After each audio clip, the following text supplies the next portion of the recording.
Alors, bonjour tout le monde. J'espère que vous allez bien. On a encore quelques personnes qui entrent, mais on va débuter tranquillement pour ceux qui sont arrivés déjà.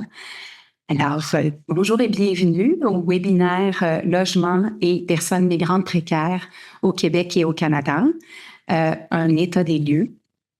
Je m'appelle Karine Côté-Boucher, je suis professeure agrégée à l'Université de Montréal, à l'École de criminologie, et je suis spécialisée en études sur les frontières, l'immigration et la sécurité.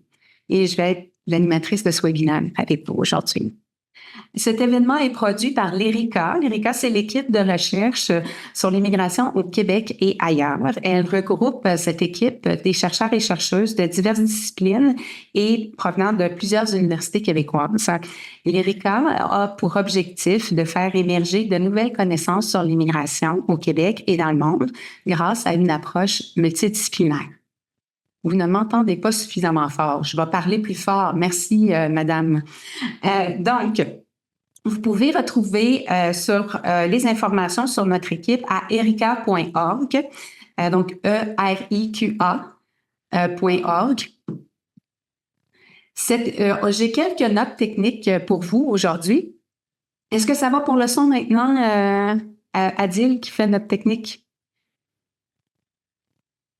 Oui, merci Adil. Donc, justement, on va parler de technique. Donc, cet événement est enregistré aujourd'hui. Il va être disponible sur plusieurs plateformes web dans les jours qui suivent. On va vous faire parvenir le lien. Et notez que nous travaillons en mode webinaire, donc votre confidentialité est protégée. Pour poser votre question ou vos questions après les présentations des panélistes, je vous demanderai d'utiliser le bouton Q&A ou questions-réponses au bas de votre écran. Je vais pouvoir les lire et en prendre connaissance et les poser à nos panélistes. Tout au long de la séance, on a aussi des personnes techniques qui pourront vous aider à répondre à vos questions. Vous avez qu'à les mettre dans le chat. Alors, qu'est-ce qu'on fait aujourd'hui? Aujourd'hui, c'est l'occasion de lancer un document qui s'intitule « Itinérance, logement et migration précaire, nouveaux défis », un dossier ERICA produit en collaboration avec Médecins du Monde Canada. Ce document dresse un état des lieux et propose des recommandations concrètes afin d'améliorer l'accès au logement pour tous et pour toutes. Les rapports ont été produits en français et en anglais et ils vont être publiés sur notre site web à l'issue du webinaire, mais également ils vont envoyer à vous, participants et participantes, par courriel. Donc, également, 2 de nos panélistes aujourd'hui ont contribué à ce document, soit la professeure Claire Kazak et Madame Gracia Turgeon. Alors, sans plus tarder, je vous présente nos panélistes. Pour nous éclairer sur l'environnement politique et légal qui caractérise la question du logement et des migrations au Canada, on a ici avec nous une experte canadienne sur ces questions, la professeure Christine Clark-Kazak, professeure titulaire à l'Université d'Ottawa. Donc, du côté des intervenantes de terrain, pour nous sensibiliser aux défis concrets vécus par les personnes migrantes et par les organismes aussi qui travaillent auprès d'elles, nous accueillons Madame Juliette Gross, chargée de projet et coordonnatrice du travail de proximité à Médecins du Monde Canada, ainsi que Madame Eva Gracia Turgeon, directrice de Foyer du Monde. Donc, comment ça va fonctionner? J'ai invité les panélistes à faire des remarques introductives de 5 minutes chacune, puis je vais les tenir à cela, ce qui veut dire que je vais lever la main quand il va leur rester 1 minute. Par la suite, je vais lui poser 1 ou 2 questions pour débuter la conversation et nous engagerons ensuite une séance de questions et réponses avec vous, le public, suite à ces petites questions. Et donc, on va débuter d'abord avec la professeure Claire Kazak, suivie de Madame Gross et ensuite de Madame Gracia Turgeon. Alors, professeure Claire Kazak, vous avez la parole. Merci beaucoup, Karine, et merci à tous les participants d'être venus aujourd'hui et à l'ERICA d'avoir organisé le webinaire. Alors, aujourd'hui, je vais parler des résultats préliminaires d'un projet de recherche qui a été fait avec des collègues, Bantayo Chani, Azar Massoumi, Delphine Nakache et Alan Reeser-McDowell. Alors, c'est un projet collaboratif avec Matthew House Ottawa, qui est un foyer pour les demandeurs d'asile. Et nous avons adopté une approche axée sur la participation communautaire avec une première phase où on a fait un sondage et des entretiens semi-dirigés avec 20 ONG en Colombie-Britannique, au Manitoba, en Ontario et au Québec. Et on lance une deuxième phase en 2025 qui implique une collecte de données avec les demandeurs d'asile. Alors, j'aimerais partager, étant donné que j'ai juste 5 minutes, je vais partager juste 4 résultats principaux et 2 recommandations. Alors, pour les points principaux, premièrement, on aimerait souligner que les ONG comblent des lacunes importantes et ces lacunes sont à cause des politiques gouvernementales inadéquates et en matière de logement et aussi en matière d'asile et que ce travail se fait depuis des décennies. Ces organisations aident non seulement avec l'hébergement, qui est important, mais aussi pour des besoins juridiques, éducatifs, professionnels, santé, etc. Alors, l'hébergement, c'est un point d'entrée à d'autres services. Deuxième point principal, c'est que la majorité de ces organisations-là veulent augmenter leur capacité pour répondre aux besoins accrus, mais elles font face aux défis et de financement, mais aussi en matière de ressources humaines. Troisième résultat de notre recherche, c'est que la plupart des organisations reçoivent leurs résidents des refuges et des foyers d'urgence. Alors, on sait que maintenant, ces refuges sont débordés partout au pays. Et à cause de ça, en fait, il y a des personnels spécialisés dans ces organisations qui travaillent avec des foyers pour identifier des demandeurs d'asile. Parce que les refuges d'urgence pour les sans-abri en général sont mal préparés pour aider les demandeurs d'asile. Surtout en ce qui concerne les demandes d'asile pour lesquelles on a besoin d'une assistance juridique spécifique. Quatrième résultat, c'est que nos recherches suggèrent que ces organisations ont réussi à détourner les sans-abri et de cultiver les conditions d'une intégration durable. Ceci pour dire que en fait, il fait un travail important pour détourner les gens des refuges généraux vers les services spécialisés. Alors, on a 2 recommandations.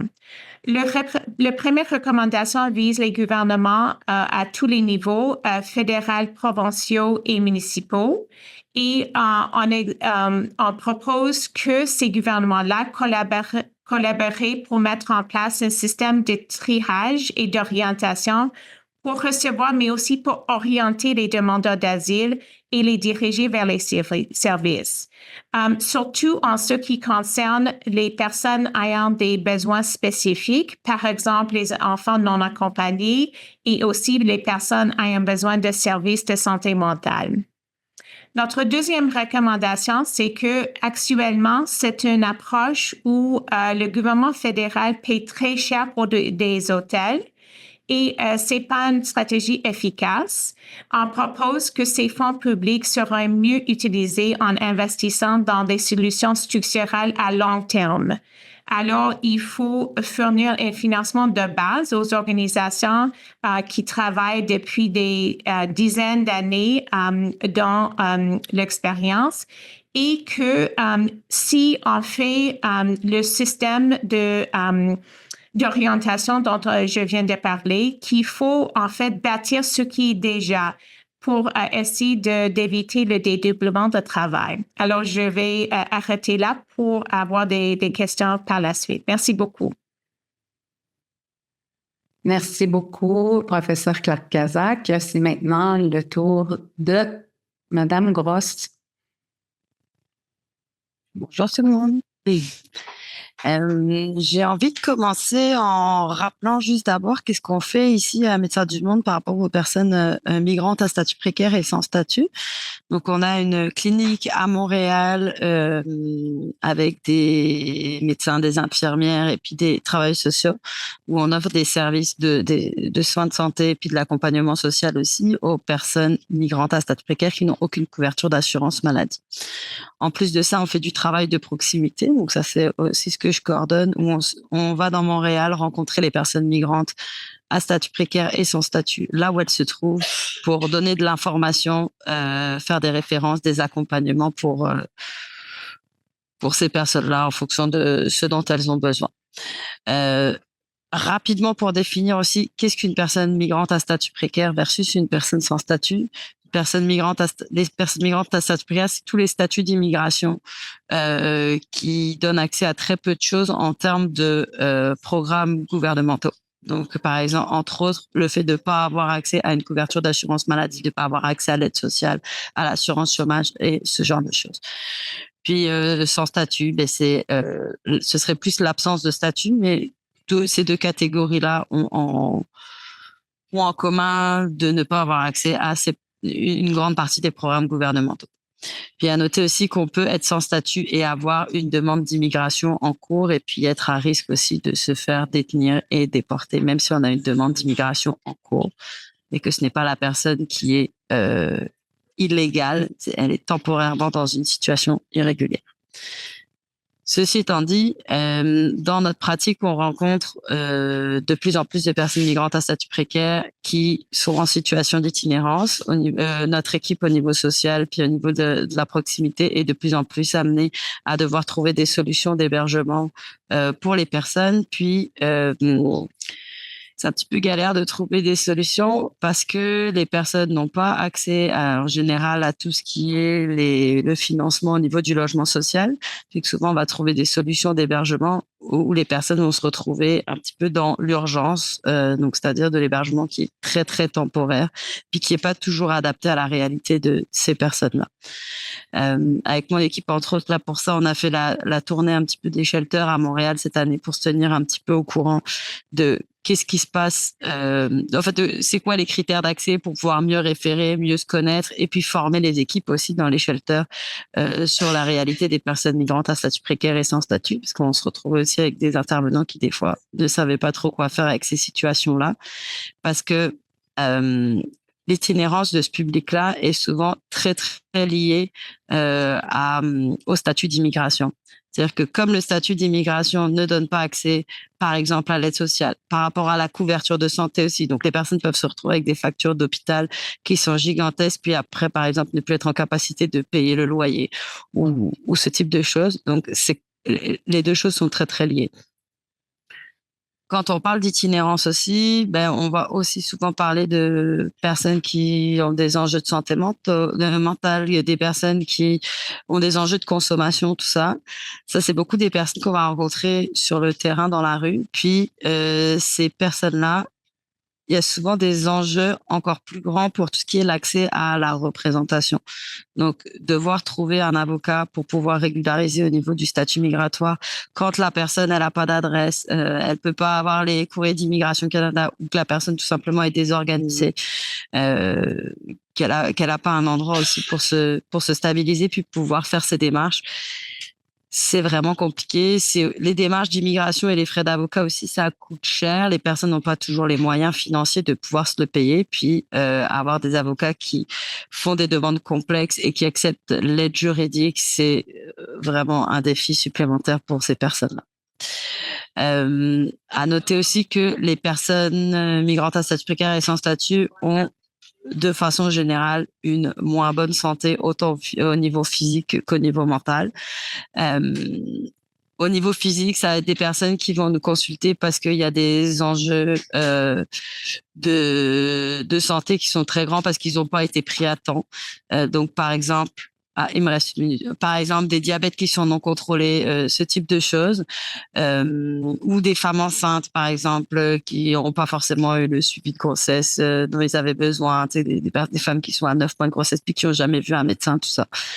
Donc, une moins bonne santé physique et au niveau de la santé mentale, le statut migratoire crée lui-même des problèmes de santé mentale, par exemple tout ce qui est l'anxiété, la dépression, tout ça, là, les difficultés aussi à se projeter dans l'avenir, ça plus toute la question des traumas qui se rajoutent souvent à la situation de santé mentale de la personne qui n'a pas de couverture de santé et où il y a des enjeux d'accès aux services de santé et services sociaux. Et je pense que je m'arrêterai là. J'ai d'autres choses à dire, mais j'y répondrai dans les questions. Merci beaucoup. On aura l'occasion d'y revenir, mais on va laisser la parole à Mme Gracia Turgeon. Merci. C'est à vous. Merci Karine, puis merci aussi aux organisatrices du webinaire et pour l'invitation. Donc, moi, je vais vous donner un petit peu un contexte de Foyer du Monde, ce qu'on fait rapidement, puis dans quel contexte on s'imbrique aussi à Montréal puis au Québec plus largement.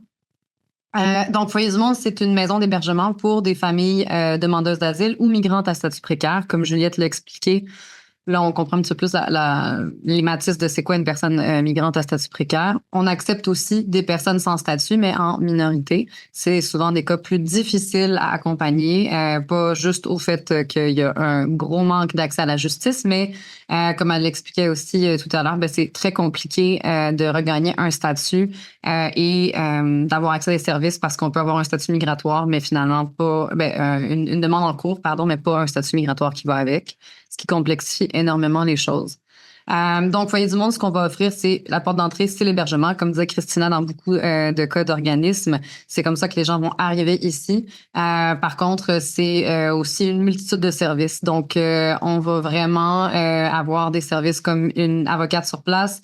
On va faire du service psychosocial. Donc, il y a des travailleuses sociales sur place qui accompagnent les familles, des activités pour les parents, des activités pour les enfants, de l'aide aux devoirs, de l'aide à la francisation, parce que malheureusement, la francisation a aussi sa propre liste d'attente. Donc, une foule de services, en fait, propres à un milieu de vie. C'est un peu Foyer du Monde. Pourquoi ça a été créé? Ça répond, en fait, à ce qu'on observe actuellement comme problématique, parce que, et une problématique qui traîne depuis longtemps, là, c'est des trous de service. Des gros trous de service en termes d'hébergement, mais d'autres services également. Mais en contexte montréalais ou québécois, en fait, là, le système d'hébergement pour les personnes demandeuses d'asile, parce que dès qu'on est migrant en statut précaire ou sans statut, là, il y a juste pas vraiment de système. Puis comme Juliette l'expliquait, on se retourne beaucoup plus vers le secteur de l'itinérance.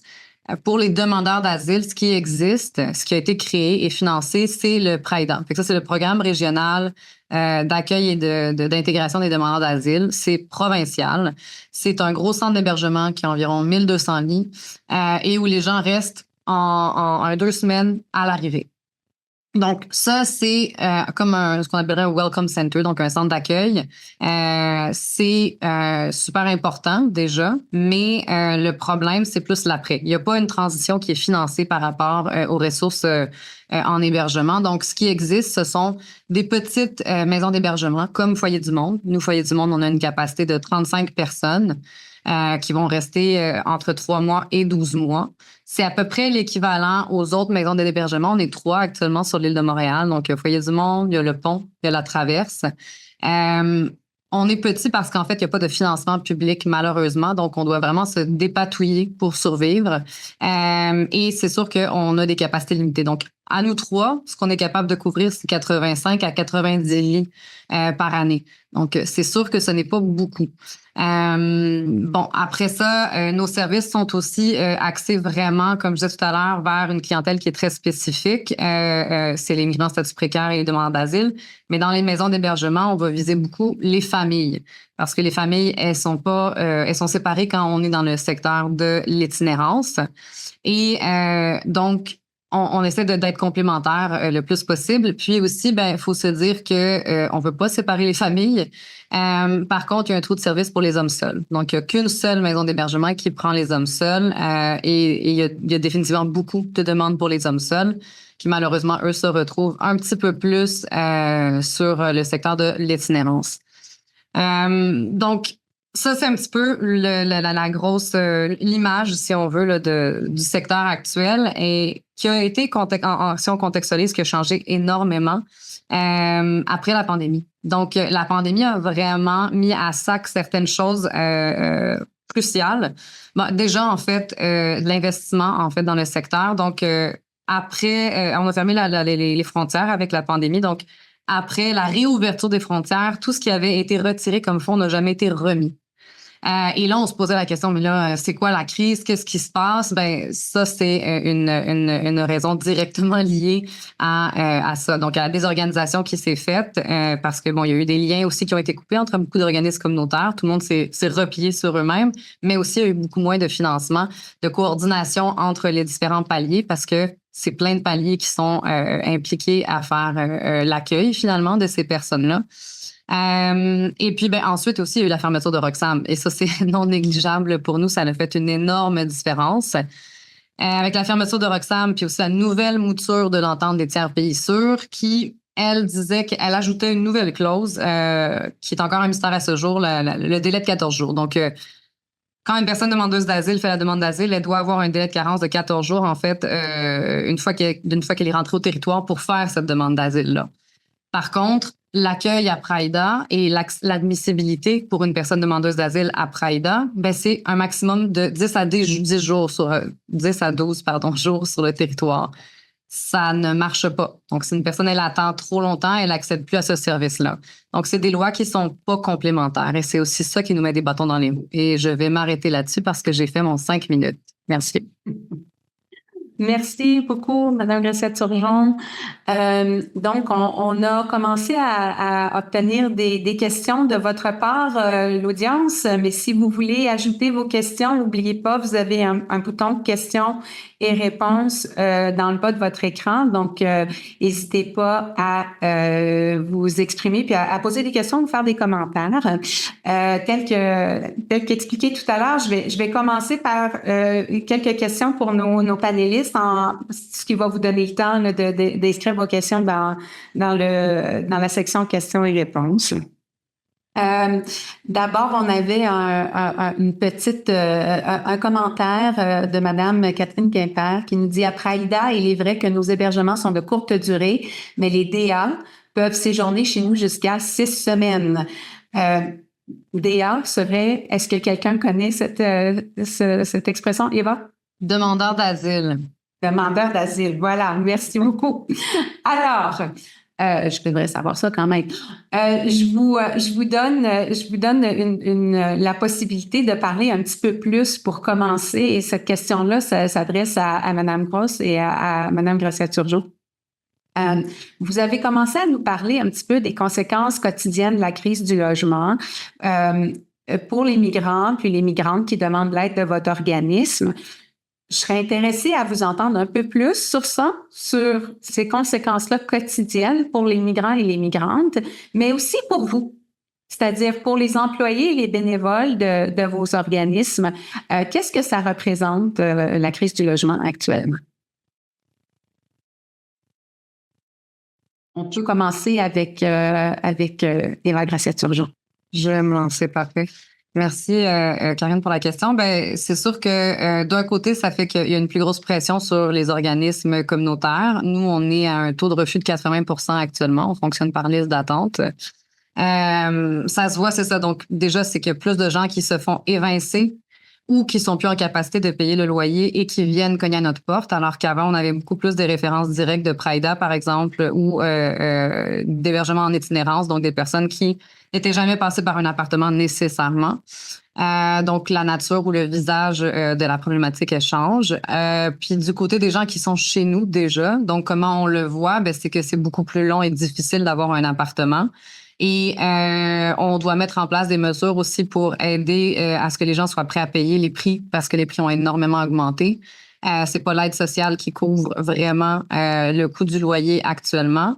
Donc, l'aide sociale arrive en fait pile poil presque la plupart du temps avec le coût d'un loyer ou le loyer dépasse. Donc, ça veut dire que les gens doivent absolument trouver un emploi, ce qui n'était pas le cas chez nous avant. Les gens pouvaient se trouver un appartement en étant sur l'aide sociale et après trouver d'emploi, ce qui permettait une plus grande rotation. Là, on est malheureusement dans un cycle où est-ce que les gens doivent rester un peu plus longtemps chez nous parce que ça prend plus de temps faire toutes les démarches en amont pour arriver à accéder à un logement. Merci. C'était clair. Madame Grosse. Oui. OK. Nous, ce qu'on voit beaucoup, les personnes migrantes encore plus que d'autres populations ont de la misère à avoir accès à un logement. Un des enjeux, ça va être que souvent les personnes sans statut ont peur d'être dénoncées au niveau de l'Agence des services frontaliers. Donc, très souvent, vont pas vouloir mettre forcément leur nom sur un bail. Donc ça veut dire que c'est des personnes qui vont souvent se retrouver vers les propriétaires les moins scrupuleux. Donc là, ça va être des prix, des loyers à des prix de fou, ou ça va être tout simplement de la discrimination. Voilà, si le propriétaire il a le choix, il va pas forcément prioriser la personne migrante. On voit qu'il y a beaucoup de surpopulation aussi de logements, de personnes qui habitent à plusieurs. On voit qu'il y a beaucoup d'itinérance cachée, des personnes qui habitent qui sont hébergées temporairement chez quelqu'un. Il y a aussi beaucoup de dépendance financière. Tu sais, justement, t'es hébergé chez quelqu'un, puis là, ou bien tu dois payer la personne, ou bien tu dois te plier un petit peu au cas de volonté de la personne parce qu'elle te rend service. Ça, c'est valable pour le logement, mais c'est valable aussi pour l'emploi. Tout ça. Puis c'est des personnes qui sont beaucoup plus à risque d'abus aussi. J'ai envie de donner très rapidement un petit exemple d'une situation d'une personne qui était donc hébergée, donc sans bail, enfin même pas hébergée, elle payait un loyer, tout ça. Puis le propriétaire a commencé à vouloir le faire travailler, tu sais, pour lui, tu sais, comme nettoyer la cage jusqu'à tout ça. Puis il a dit, si tu fais pas ça, tu dois quitter le logement. Fait que là, voulant faire valoir ses droits, il a appelé la police qui, en fait, plutôt que de chicaner le propriétaire, ils ont regardé dans leur petit ordinateur et ils ont vu que la personne était sans statut, qu'il y avait un mandat d'arrêt, puis ils l'ont emmené au centre de détention. Donc ça, c'est un autre enjeu au niveau de pouvoir faire valoir ses droits. Après, je parlais des prix plus élevés, je parle aussi des logements, tout ce qui est les logements aussi insalubres, hein, ça en général, c'est des accès qui sont plus faciles. Puis juste donner un petit chiffre aussi, en un an, juste au niveau de la clinique migrant, les personnes qui ont été rencontrées par les travailleurs sociaux, on est passé de 52% des personnes à 73% des personnes qui nous ont déclaré être en instabilité résidentielle. Donc, c'est ce que je vous expliquais un petit peu avant au niveau des pratiques aussi de l'équipe où on a dû s'adapter ça a été beaucoup d'essayer de trouver des solutions d'hébergement. Des fois, ça va être de rediriger la personne vers un shelter, sachant que les shelters sont pas toujours, surtout pour les personnes en situation d'itinérance, sont pas toujours adaptés aux réalités de personnes migrantes. Et on parlait un petit peu tout à l'heure. Il y a des personnes qui vont préférer rester sur le canapé de chez son ami, enfin de chez quelqu'un qu'il connaît, quitte à devoir se faire abuser plutôt que de se retrouver dans un shelter avec des personnes qui consomment, puis tout ça, c'est pas forcément super adapté. Puis le dernier truc que j'ai envie de dire, puis après je lâche la parole. Mais au niveau de l'équipe proximité, on a vu dans toutes les dernières années émerger un peu à Montréal des campements de migrants. Donc déjà, les campements, c'est un petit peu nouveau dans les 10 dernières années au niveau de Montréal en général, mais les campements de migrants, c'est encore plus nouveau. Puis dans les campements de migrants, beaucoup de demandeurs d'asile aussi. Pas que des demandeurs d'asile, mais beaucoup de demandeurs d'asile.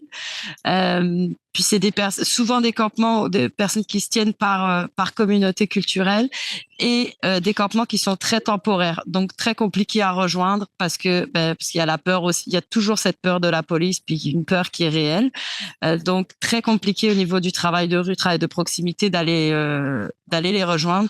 À ça, on rajoute les démantèlements. On est dans la saison là, les démantèlements au niveau de la police. Donc après, pour les travailleurs de rue, ça devient encore plus compliqué de les rejoindre. Et bien sûr, tous les problèmes de cohabitation. Là, on en entend parler avec Benoît Labre, avec l'abri de Villeray, avec tout ça. Les citoyens qui veulent pas avoir un campement à côté de chez eux. Fait que là, on se retrouve un peu avec ces enjeux-là en ce moment sur le terrain. Merci beaucoup.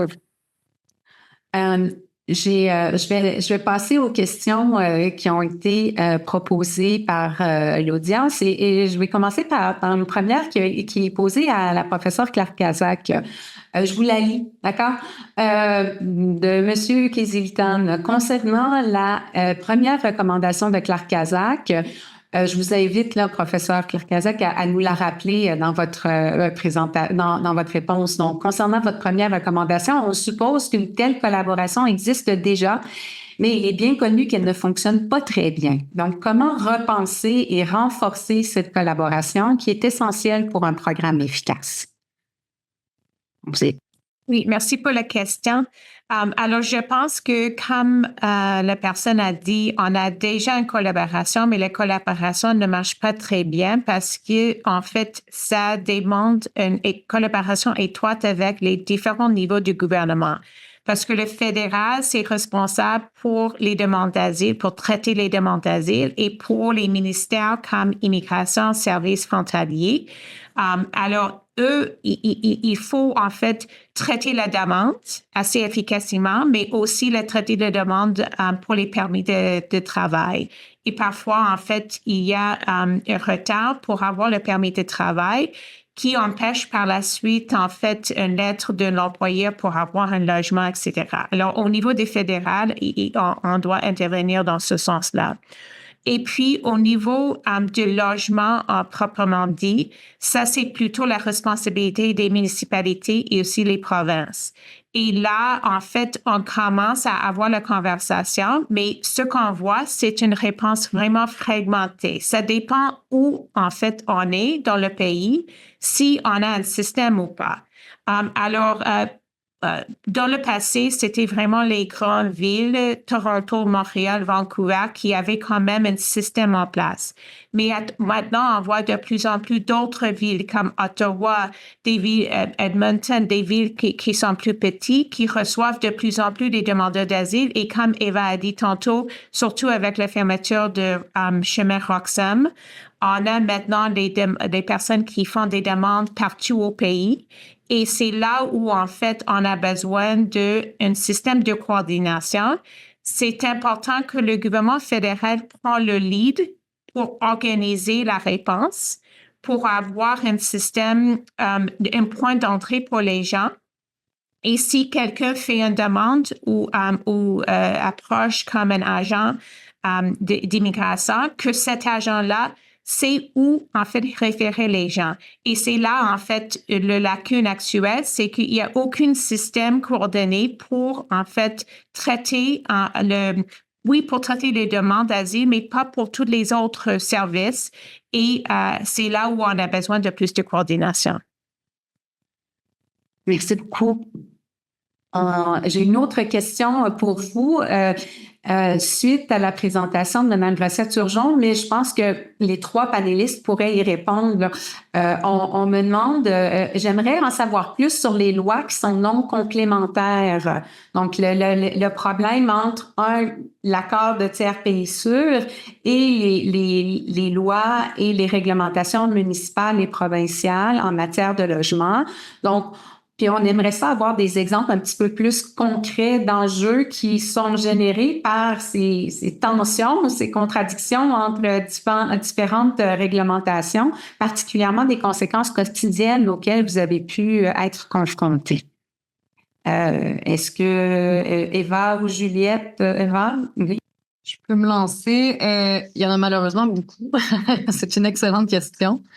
Je peux commencer en fait en donnant un exemple juste sur le délai du 14 jours que je mentionnais, puis il y a un autre élément qui me vient après en tête, là, mais pour le délai du 14 jours, ça veut dire qu'une personne qui va traverser la frontière, admettons, sans être dans l'entente des tiers pays sûrs, donc elle ne fera pas partie des exceptions, c'est-à-dire soit une personne mineure non accompagnée, soit une personne qui a de la famille déjà au Canada, et elle souscrit pas à ça. Donc, elle va traverser la frontière par ses propres moyens de manière irrégulière et une fois dans le sol canadien, normalement, elle serait allée demander l'asile. Par contre, là, il faut qu'elle attende 14 jours parce que elle peut pas le faire immédiatement à cause de cette nouvelle clause-là. Donc, ce que ça fait, c'est que ça crée une énorme précarité chez les gens et les gens ont beaucoup plus peur et se cachent. Donc, on va avoir des gens qui vont venir cogner aux portes de nos organismes, qui sont des personnes qui veulent faire une demande d'asile, mais qui n'ont pas fait de demande d'asile, hésitant un peu avec ces délais de jours-là. Et ce que ça occasionne, c'est que tant et aussi longtemps que tu n'as pas fait une demande d'asile, tu n'as pas accès à des services. parce qu'au moins ce statut-là te donne un petit peu plus accès à des services versus les statuts de migrants statut précaire ou de ne pas avoir de statut du tout. Donc, ces personnes-là, finalement, vont attendre. Souvent, ce qui va se passer, c'est qu'ils vont dépasser le 10 à 12 jours. Ils vont faire une demande d'asile, puis il faut argumenter avec Praida pour que ces gens-là aient accès à leur service. Mais Praida va dire, malheureusement, ils ont dépassé le délai prescrit du 12 à 10 jours, donc nous, on peut pas les héberger. Et là, c'est des personnes qui, normalement, auraient eu accès à Praida, auraient eu accès au moins à un hébergement subventionné, et là, n'y ont plus accès.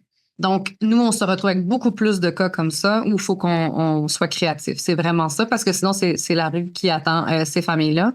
Et une chose que je n'avais pas mentionnée, c'est qu'il y a beaucoup plus de cas aussi malheureusement, d'implication de la DPJ dans le dossier de ces familles-là, parce que si une famille ne peut pas fournir un toit à ses enfants, la DPJ va se charger de le faire pour les enfants parce qu'il détermine que c'est pas une situation qui est acceptable pour un enfant. Donc, on se retrouve avec des traumas additionnels et plus graves encore sur ces familles-là qui venaient chercher refuge. Puis l'autre qui me vient en tête pour une loi aussi qui est pas complémentaire, c'est la question de avec cette la nouvelle entente des tiers pays sûrs, ça fait qu'il y a plus de gens, comme toute la frontière maintenant fait partie de l'entente des tiers pays sûrs et il y a plus comme d'exception comme l'était le chemin Roxham. Ça fait que les gens ils font des demandes internes. Donc il y a deux manières de faire une demande d'asile, c'est soit tu te présentes sur place physiquement puis tu fais ta demande d'asile à un des points frontaliers.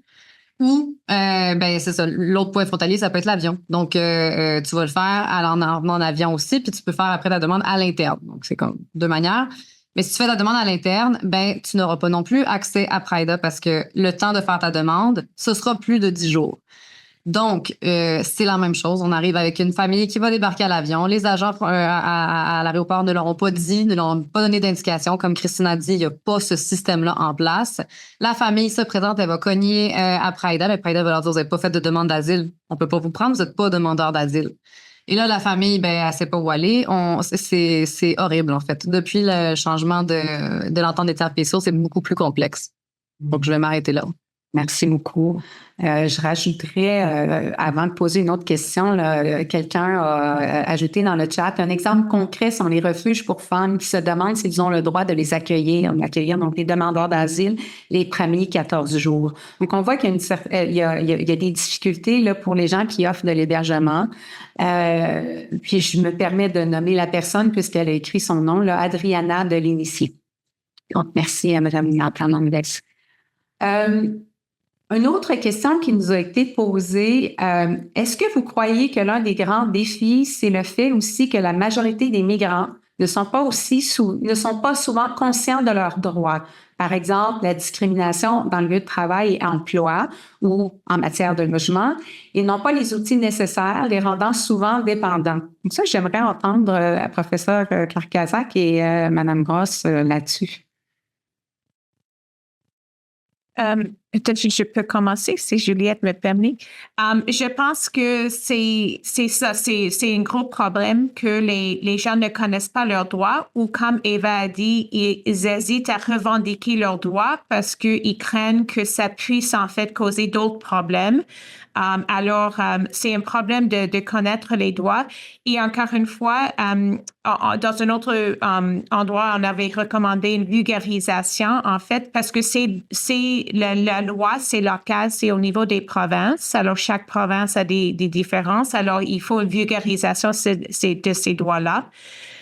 Mais je pense aussi que on devrait faire aussi l'éducation publique pour les Canadiennes, pour les propriétaires, pour les gens, parce que parfois aussi, eux, ils ne connaissent pas les droits des réfugiés. Ils ne savent pas que les demandeurs d'asile sont protégés par la Charte, parce que la Charte s'applique à tout le monde qui est présent au Canada, y compris les non-citoyennes.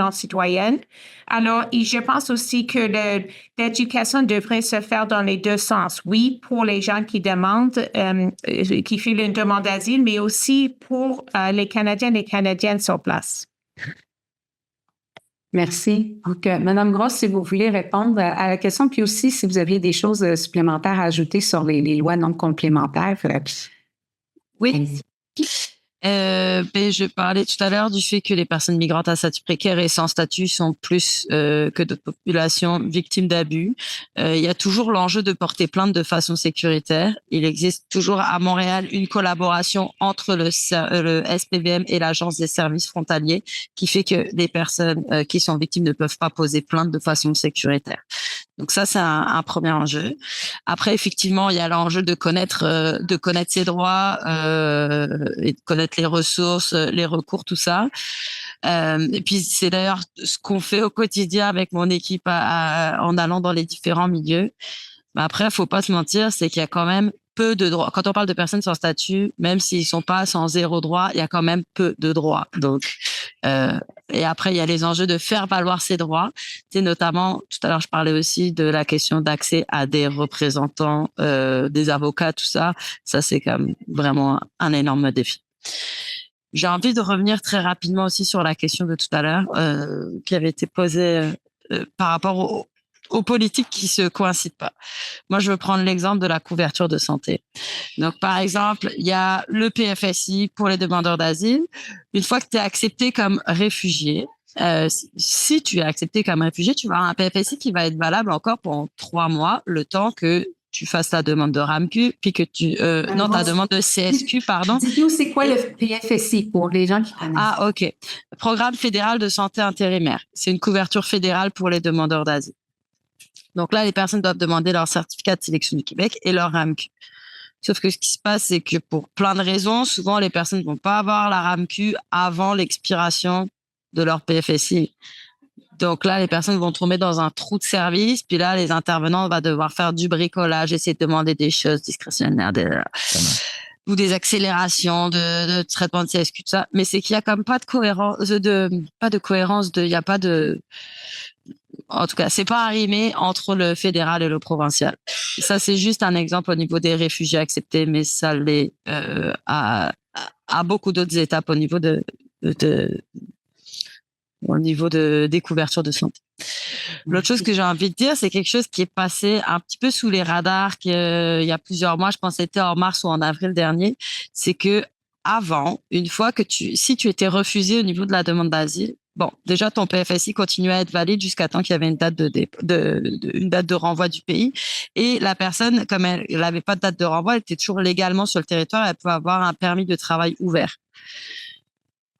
En mars dernier, Immigration Canada a passé le fait que à partir du moment où tu as été refusé à ton deuxième appel de la demande d'asile, tu ne peux plus avoir de permis de travail ouvert. Donc là, la personne, elle a encore des recours au niveau juridique. Elle peut faire une demande humanitaire, qui est une demande d'ailleurs, où les délais de traitement, c'est comme 3-4 ans minimalement.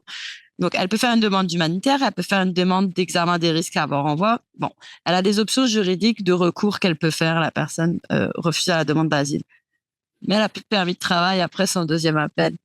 Donc là, ça précarise les gens énormément. En plus de ça, il y a des risques aussi de renvoi, de se faire renvoyer au pays. Alors, après le deuxième appel, la personne doit attendre même 1 année avant de faire un dépôt pour une demande humanitaire. Une demande humanitaire qui coûte $3 000. Donc là, la personne, elle peut pas travailler, elle a des frais de fou à payer, comment elle est la santé mentale de cette personne-là, puis sa situation sociale, il y a énormément de précarité, fait tout ça, ça veut dire qu'il y a des risques aussi d'itinérance qui sont beaucoup plus grands pour ces personnes. Merci. Une autre question qui nous a été posée, c'est la nouvelle approche. Quelles sont les perspectives pour les personnes vivant dans la rue ou qui sont très près de ce type de précarité pendant l'hiver? Le gouvernement trouve-t-il davantage de solutions ou alors les associations et les organisations doivent-elles se débrouiller seules? Des logements sociaux sont-ils débloqués pour les migrants en situation d'itinérance ou qui ont peur de tomber en situation d'itinérance? J'aimerais ça avoir une perspective montréalaise avec Mme Bressette-Turgeon et Ross, mais aussi une perspective pan-canadienne avec professeur Clark-Kazak. Puis je commencerai avec le professeur Clark-Kazak, puis après on reviendra à Montréal si vous le voulez bien. Merci pour la question. Je pense que ça dépend de la ville et de la municipalité. C'est très varié partout au Canada et c'est un des problèmes et c'est la raison pour laquelle on fait du plaidoyer pour avoir une stratégie nationale parce que ça dépend vraiment de la ville. Je peux donner l'exemple d'Ottawa parce que la ville d'Ottawa vient de annoncer 2 foyers temporaires pour les demandeurs d'asile, surtout dans un contexte où l'hiver arrive et on a beaucoup de monde sur la rue et il y a plus de 50% des foyers généraux pour la population sans-abri qui sont occupés maintenant actuellement par les demandeurs d'asile. Et c'est une réponse nécessaire, c'est une réponse locale, mais je dois dire aussi qu'il y a beaucoup d'hésitation des communautés, des quartiers où on propose d'avoir ces structures-là. Et c'est la raison pour laquelle je dis que, en fait, l'éducation devrait se faire et pour les demandeurs d'asile, mais et aussi pour la population, parce que je pense qu'en général, que la population pense que oui, il faut accueillir des réfugiés et on devrait faire une demande humanitaire, une aide humanitaire. Mais une fois que c'est vraiment dans nos quartiers, dans nos communautés, il y a une peur qui arrive et en fait, il y a beaucoup de sentiments anti-immigrants qui est soulevé surtout parfois par les politiciens, mais aussi par les médias sociaux. Alors, je pense que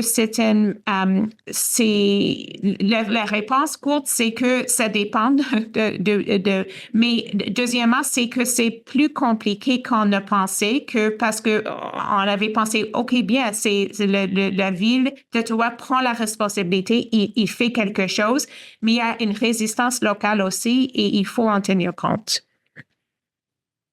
Merci. Madame Gracia-Turgeon. Merci. Qu'est-ce qui se passe? L'hiver arrive. Ouais. Migrants, qu'est-ce qu'on fait? Merci pour la question. C'est très pertinent. Mais je vais peut-être focuser sur les demandeurs d'asile un petit peu plus parce que Juliette va pouvoir aussi compléter avec les autres statuts où il y a de toute manière moins de services et de solutions. Mais dans le cas des demandeurs d'asile, nous, on fait pression pour avoir accès à un corridor d'accès d'urgence qui soit ouvert un peu à toute personne demandeuse d'asile pour l'hiver. Donc, Praida a accepté d'en avoir un, puis c'est en conversation aussi avec le fédéral parce que ça passe par les hôtels fédéraux qui sont un peu le système plaster en complémentarité, puis on parle du contexte de Montréal, mais du Québec, là, en complémentarité du centre de Praida, qui est la seule province à avoir un centre comme ça, c'est le Québec. Donc, ces hôtels fédéraux-là ont des places en plus. Ça coûte très cher et c'est pas une solution à long terme. Mais pour l'instant, tant qu'il n'y a pas quelque chose de mieux qui se soit mis en place, il y a un corridor d'urgence qui est mis en place pour que des familles demandeuses d'asile puissent être là en urgence. Par contre, c'est les règles de Praida qui s'appliquent. Donc, il y a des gens qui n'y accèdent pas parce qu'ils ont dépassé le 10 jours ou le 12 jours ou parce que ce sont pas des familles. Et là, actuellement, on voit beaucoup d'hommes seuls qui sont présents et qui arrivent. Donc, ces gens-là ne rentrent pas dans ces critères-là. Alors, jusqu'à présent, le corridor d'urgence n'a pas été ouvert à d'autres critères. Donc, ça, c'est sûr que c'est quelque chose qu'on critique. Ce qui fait que pour les personnes demandeuses d'asile, les solutions additionnelles, c'est que on en trouve nous-mêmes. Donc, ce qu'on fait de notre côté, c'est qu'on a créé des fonds entre différents organismes, des fonds d'urgence pour payer nous-mêmes des nuits d'hôtel aux gens, le temps de trouver des solutions. Malheureusement, ça retombe aussi beaucoup sur le secteur de l'itinérance. Puis je pense que Juliette va pouvoir aussi complémenter là-dessus. Allez-y. Oui, la question, hormis le corridor de service ce dont Eva vient de parler, en fait, il y a rien de spécifique. C'est genre, il y a pas, la municipalité a pas annoncé qu'elle allait injecter de l'argent dans l'itinérance spécifiquement des personnes migrantes à statut précaire, donc il y a pas de solution. Donc on essaie de trouver des solutions one-to-one pour les personnes et souvent ça va passer par des lieux, des shelters qui accueillent des personnes en situation d'itinérance en général. On est de plus en plus amené à travailler en intersectionnalité, mais Donc la question c'est, il y a rien de spécial qui est sorti à l'approche de l'hiver. J'ai quand même envie de souligner le fait qu'à Montréal s'est créé il y a une année à peu près un regroupement qui s'appelle le ROMI, puis qui travaille sur les enjeux d'itinérance, plus spécifiquement des personnes migrantes à statut précaire. Puis là, il y a comme un petit peu un diagnostic qui sort, puis après, il va y avoir du plaidoyer politique aussi en lien avec ça, parce que ça prend aussi peut-être plus de services adaptés pour ces personnes-là, au-delà des 3 organismes que Eva a cités, puis de l'hébergement au niveau du PRAIDA, où c'est largement insuffisant par rapport à la réalité de terrain. Merci pour la mention du ROMI, puisqu'on avait une question justement là-dessus. On n'aura pas besoin d'y revenir, du coordonnateur de l'hébergement d'urgence du réseau d'aide aux travailleurs et travailleuses migrants agricoles du Québec. Il voulait savoir s'il y avait une table de concertation des centres d'hébergement pour migrants précaires. Donc, vous avez votre réponse. Ça s'appelle le ROMI, ROHMI. Site web en construction. Donc, on a une autre question. Diriez-vous, voilà, donc on a une question comparative. Diriez-vous que la situation est pire qu'avant, disons depuis 10 ans, ou pas nécessairement? Le gouvernement met toujours la faute sur le nombre de migrants qui arrivent, surtout les demandeurs d'asile, mais pensez-vous vraiment que c'est le nombre le problème, ou plutôt l'investissement en temps, en argent des paliers du gouvernement? Comment est-ce que vous résumeriez les causes de cette réalité en ce moment, surtout en réponse au discours des gouvernements? Merci énormément. Voilà. Donc, je commencerai avec la dernière qui vient de répondre. Là, Madame Ross, voudriez-vous ajouter des choses par rapport à ça?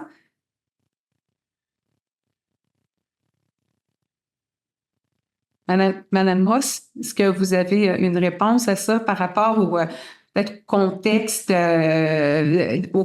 en matière d'investissement, les discours des gouvernements?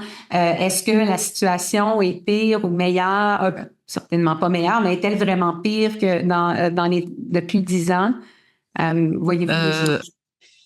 Oui, effectivement, la situation est pire. Tu sais, on le voit au quotidien. Il y a les personnes migrantes à statut précaire, mais je pense que c'est pire d'un point de vue général. Tu sais, c'est juste l'augmentation de la fracture sociale qui fait que s'accentuer. Pour prendre l'exemple au niveau de la clinique ou des gens qui vont en travail de proximité, les cas qu'on voit sont des cas qui sont de plus en plus lourds. Tu sais, je me souviens, il y a quelques années, quand j'avais commencé à Médecins du Monde, tu sais, les gens qui nous contactaient, c'était, je sais pas moi, une étudiante étrangère, par exemple, qui n'a pas accès à des soins de santé, tu sais. Là, aujourd'hui, c'est des personnes. Il y a des enjeux au niveau du statut migratoire. Il y a de la santé mentale. Il y a de l'itinérance. Tu sais, comme c'est vraiment beaucoup de facteurs de vulnérabilité mis ensemble, les situations sont extrêmement complexes. Puis ça, c'est notre nouvelle réalité. Au niveau gouvernemental, je sais pas si c'est un peu tout de suite l'objet de la question, mais tu sais, le gouvernement met beaucoup la faute de la crise du logement sur le dos des migrants. J'ai envie de rappeler que si on regarde un petit peu les chiffres, il n'y a pas plus de migrants maintenant qu'il n'y en avait il y a quelques années. Par contre, ça fait quand même une dizaine d'années que, au niveau du gouvernement, il y a un désinvestissement complet en matière de logement. Tu sais, il y a plus de financement au niveau du logement ou très peu de financement au niveau du logement social. Tu sais, au niveau du système de santé, au niveau du système d'éducation, c'est largement sous-financé. Fait que ça fait des années et des années que c'est le cas. Tu sais, genre, pour prendre l'exemple récent, l'interdiction des cessions de bail.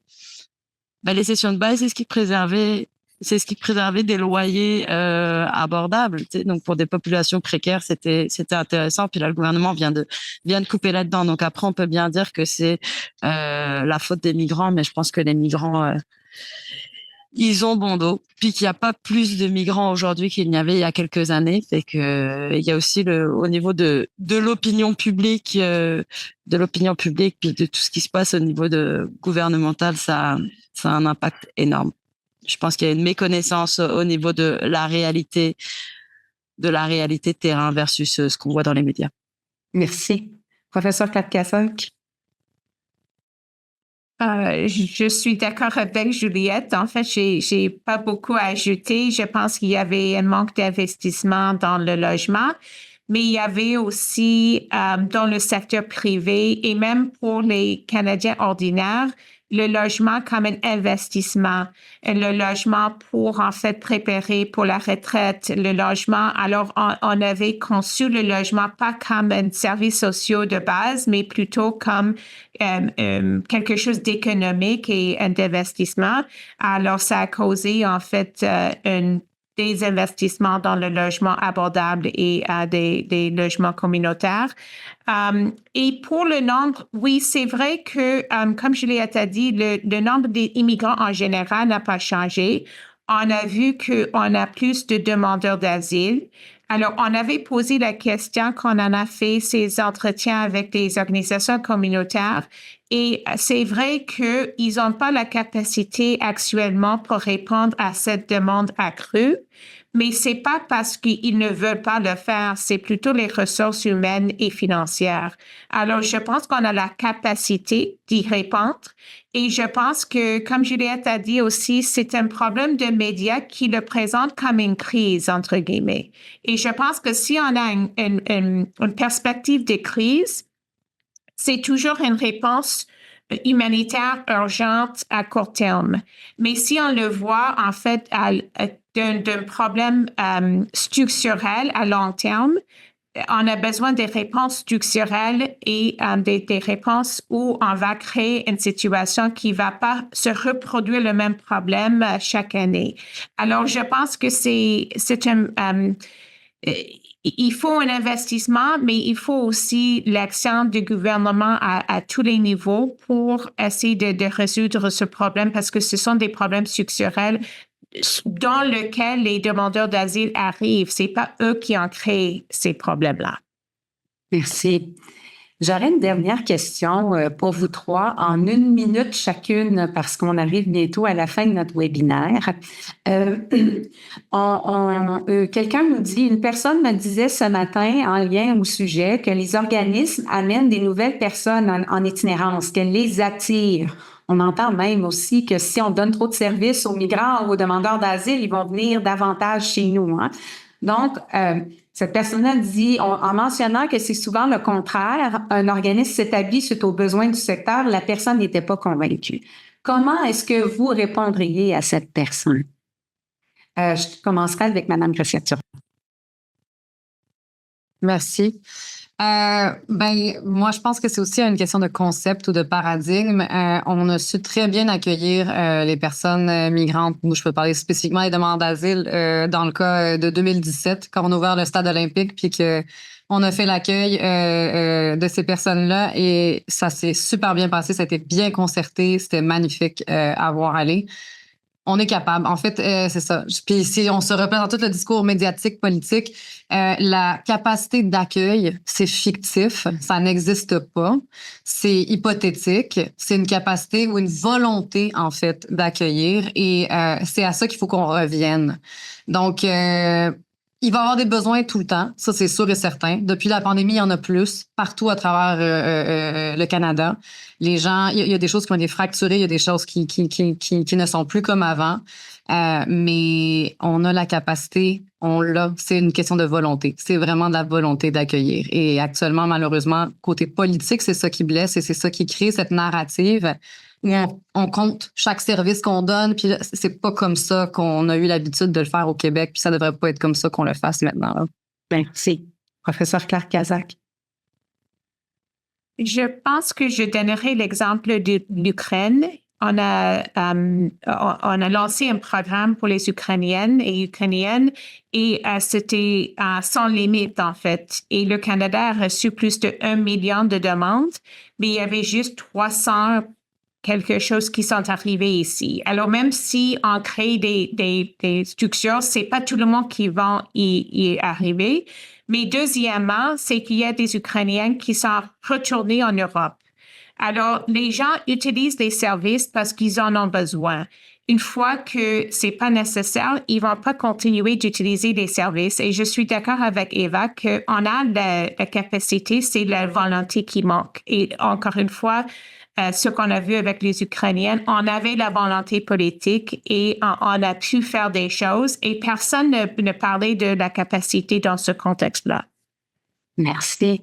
Madame Grosse, le dernier mot?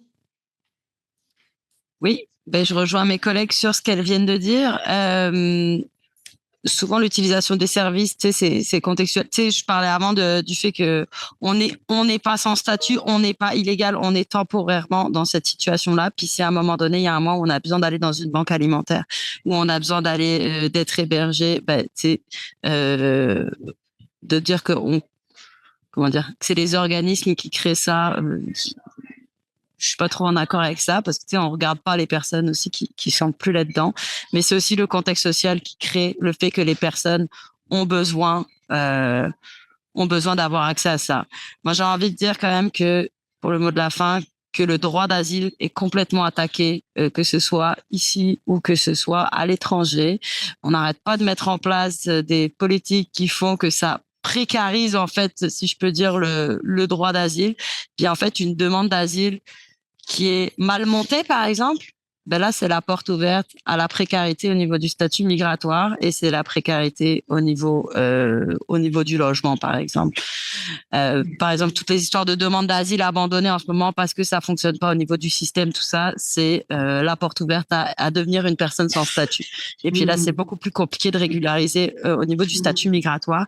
J'ai envie de dire que il y a le gouvernement qui a annoncé un programme de régularisation de tous les sans-papiers au Québec, un programme de régularisation qui ne verra probablement jamais le jour parce qu'ils ne l'opérationnalisent pas malgré ce qu'ils disent depuis 2 ans.